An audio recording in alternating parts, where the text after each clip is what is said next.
আজকে সবার সাথে আমার কথা বলা সুযোগ পাইছে বলে আমি খুব খুশি হয়েছি। সবাইকে ধন্যবাদ। আমি বলতে চাই, কিছুদিন আগে আমাকে নিয়ে বিভিন্ন ধরনের পত্রিকাতে ছাপ করছে। আমি তো নিজে দেখছি, যদি আমার দুর্ভাগ্য 1961 বাংলাদেশের দুর্গত না হয়েছে বলে 1967 আমি দেশ ছেড়ে চলে গেছি। সেজন্য আমি বাংলা পড়তে পারি না, সেজন্য আমার জন্য একটু দুঃখিত। মাই লাভলি বাংলাদেশ পিপল, আমি এটা জিনিস বলতে চাই, কেউ যদি জানে আমি জীবনের সময় খারাপ কাজ করছে, তাহলে আমাকে সব কিছু বলতে পারবো। যদি আপনি যদি দেখে আমি আপনার জন্য সব কিছু ভালোর জন্য কাজ করি, তাহলে আপনার মুখে ওপেন করে সামনে সবাই সামনে বলবো। আমি যদি খারাপ কিছু করে আপনার সেটা বলবো। সেজন্য আমি জানতে চাই সবাই আমি কি করছে না করছে। সে এলাকাতে আমি জীবনেও খারাপ জিনিস করছে, যদি আপনি যদি জানেন আপনি সাথে সাথে বলে দিন।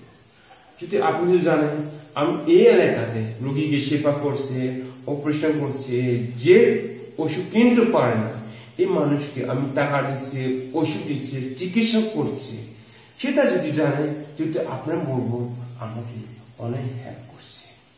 কিছুদিন আগেও আমি বড় মধ্যে গেছিলাম, সেখানে মানুষকে কোনো হসপিটাল বলে সেখানে নাই, অনেক বড় বড় পানি,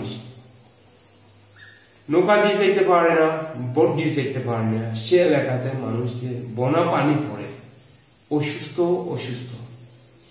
খাওয়ার চাল নাই, পড়ার জন্য কাপড় নাই, যখন অসুস্থ সময় খাওয়ার জন্য ওষুধ নাই। এতে প্যারাসিটামল বলে 5 টাকা, বাংলাদেশে কোথায়ও আছে এরকম। সেই জায়গাতে আমি চিন্তা করছি, এই মানুষকে আমি যদি সেবা করলে আমার জন্য অনেক এটা হবে বলে আমি এই এলাকাতে সেবা করার জন্য আমার স্টাফ সহ আমি 1 সপ্তাহ মতো ওখানে ছিলাম। মানুষগুলো যে সেবা করতে পারে আমি সেজন্য খুব খুশি হয়েছি।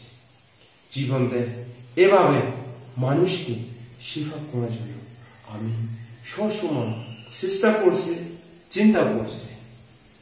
সেজন্য মাই লাভলি বাংলাদেশ পিপল, আমি বলতে চাই, আপনার যদি কিছু বলা থাকে সরাসরি বলার জন্য আমি রিকোয়েস্ট করছি। সবাইকে ধন্যবাদ। Thank you very much everybody.